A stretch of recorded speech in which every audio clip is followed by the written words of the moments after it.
gente! Sou eu de novo. Agora eu vim aqui falar com vocês sobre desenvolvimento e argumentação. Tá? Então, primeiro a gente vai falar aqui rapidinho sobre desenvolvimento. O desenvolvimento, como a gente falou da aula passada da nossa tese, da nossa introdução, a nossa tese dá o guia para o desenvolvimento.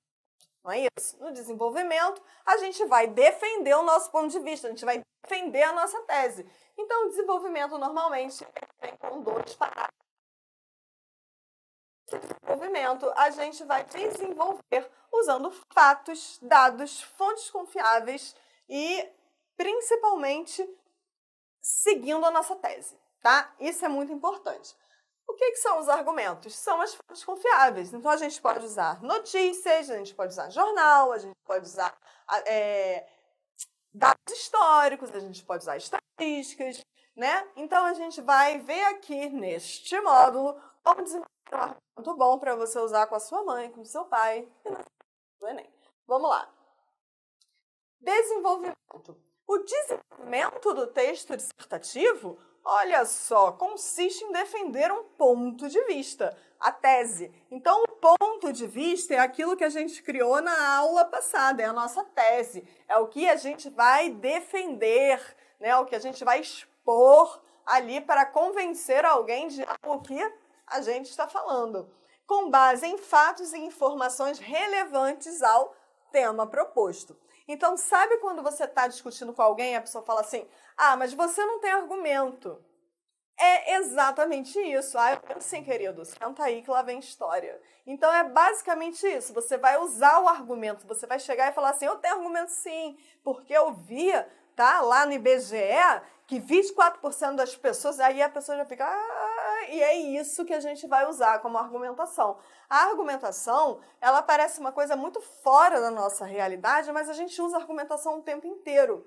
Quando a gente pede alguma coisa para alguém que alguém não quer fazer, a gente usa argumentos, mesmo que sejam simplórios. Por exemplo, você quer chamar um amigo seu para ir na festa da Mariazinha, aí ele fala assim, nem gosto da Mariazinha, nem tô afim. Você fala, mas vai ser legal, vai todo mundo, vai um DJ, vai ter comida, vai ter bolo. Isso é uma argumentação. Só que é uma argumentação do dia a dia, que a gente tenta convencer o outro de alguma ideia nossa. Então, você quer ir na festa da Mariazinha, o seu colega não quer, e você está tentando convencê-lo por base em argumentos, com base nos argumentos. Então, o argumento no texto dissertativo segue a mesma premissa, gente. Só que, ao invés de falar vai ser legal e vai ter bolo, a gente vai usar fontes confiáveis dentro, né, do nosso eixo temático.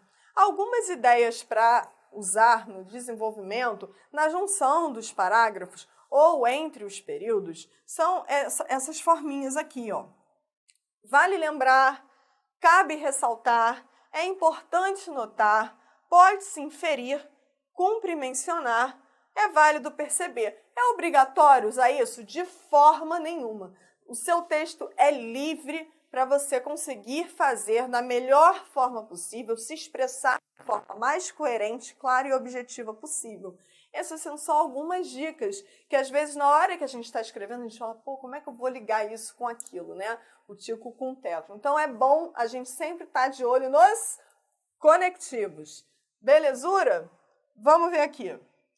Estrutura do desenvolvimento. Como que a gente faz essa estrutura? A gente tem a identificação da ideia, que normalmente essa identificação da ideia é o nosso tópico frasal, tá? É como que a gente inicia o nosso desenvolvimento. Então, é a primeira frase do nosso desenvolvimento, chamado de tópico frasal. É a primeira frase. Então, a gente vai pegar aqui e vai iniciar a nossa ideia de desenvolvimento. A gente chegou lá em cima, né, na introdução, a gente fez a nossa tese. Então, a nossa tese fala sobre a falta de cuidado do poder público para com a saúde da população e a necessidade das pessoas estarem sempre em contato com a clínica da família, tá? Supondo. Então, aqui, ó, na minha tese, eu tenho 2 pontos de defesa. O primeiro é a falta de preocupação do governo com a saúde pública. Então, no meu primeiro desenvolvimento, no meu primeiro parágrafo de desenvolvimento, eu vou usar aqui a identificação, a minha primeira frase. Então, eu já vou mostrar para o meu leitor que eu estou falando do primeiro ponto da minha tese. E aí, eu vou... Estou falando aqui da minha primeira frase, estou falando que eu estou falando do meu primeiro ponto da minha tese. Aí eu vou chegar aqui para minha prova concreta. Qual é a prova concreta? São os meus argumentos. Aí aqui eu vou usar notícias, fontes, estatísticas, né, dados históricos, desde 1900 e não sei, lá vai bolinha, o governo público não assiste as pessoas assim, sensado. Ou na Constituição de 1988 é assegurado saúde pública universal, blá, blá, blá, blá, blá. Então, a gente vai ter que colocar um dado que seja incontestável, que facilite a nossa argumentação, que dê bastante motivos para o nosso argumento ser válido. Tenho que usar só uma prova? Não, posso usar mais de uma. Mas se você tiver uma prova, né, um argumento mesmo concreto, eu acho interessante que você explore esse argumento do que use mais de um e fique um pouco desconexo, ok? E para finalizar aqui, a gente tem a análise da ideia. Então, a gente une o nosso tópico frasal, a nossa ideia primária, com o nosso argumento, que é a nossa prova concreta, com a análise final dessa ideia, tá? E aí a gente cria o nosso primeiro parágrafo do desenvolvimento. E no segundo, a gente faz a mesma coisa usando o nosso segundo tópico da nossa tese. Então, a gente vai pegar lá que as pessoas precisam ter acesso à clínica da família, então a gente vai identificar essa ideia para que o nosso leitor saiba que a gente já está falando sobre aquele assunto. Vai utilizar um argumento sólido, uma prova concreta, tá? E depois vai finalizar com a análise da ideia, englobando a nossa identificação do tema com o nosso argumento sólido, ok? Então, é importante lembrar que essa estrutura não é fixa, tá? Então, o que eu quero que você saiba? Que não é necessário, obrigado, engessado você usar essa estrutura. Essa estrutura, ela é mais simplista, ela é fácil de ser seguida, tá? Mas ela não é fixa, tá, gente?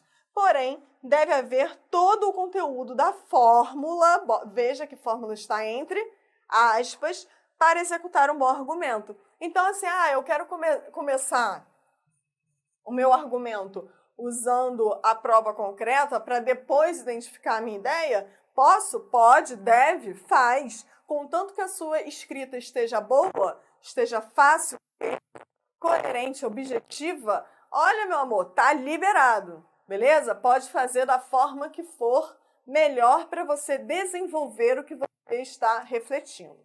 Então, vamos lá. O que não fazer no desenvolvimento? Essa parte é interessantíssima, tá? Aqui, ó, não podemos fazer no desenvolvimento de jeito nenhum. Não podemos utilizar gírias a não ser que tenha a ver com o tema proposto. Se o tema for gíria, a gente vai utilizar gírias como exemplificações, tá? Mas não dentro da nossa problemática. Poxa, é muito difícil aí a questão da saúde pública, tá ligado? Não tô ligada não, meu amor. Vamos lá, vamos contextualizar isso aí, porque na competência 1, a linguagem é padrão, é culta, é formal. Então, vamos lá. Não utilize gírias, a não ser que seja relativo ao tema. Não faça abreviações, tá? De modo nenhum. Não faça. Então, você sabe, não sei. Eu acho isso porque, né?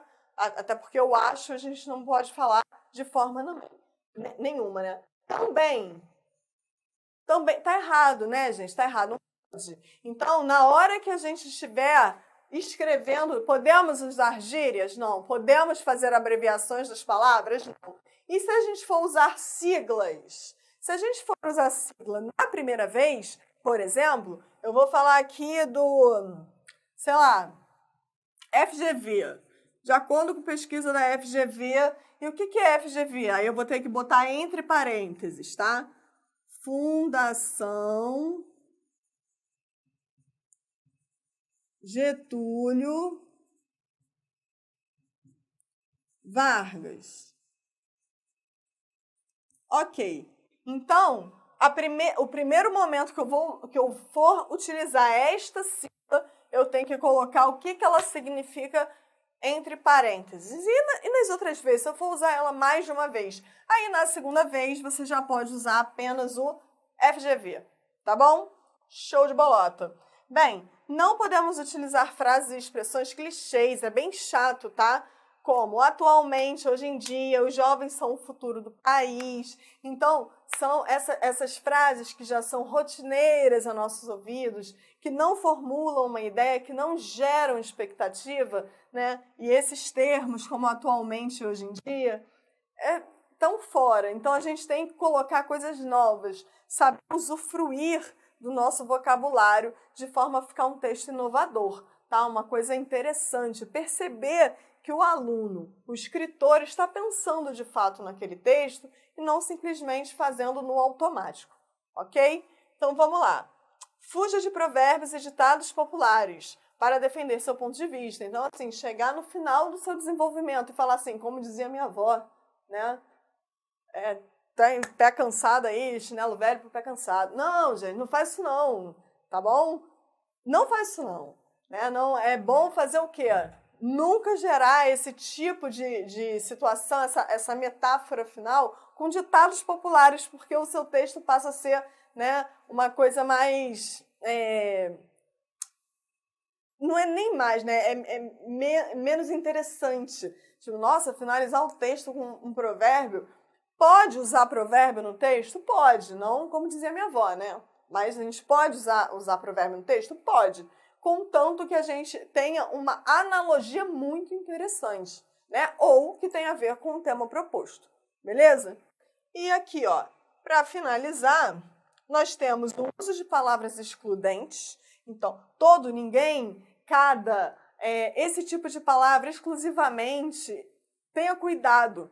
Porque quando a gente utiliza isso no nosso texto, quando a gente utiliza esse tipo de palavrinha aqui, ó, a gente corta a possibilidade reflexiva sobre a outra parte.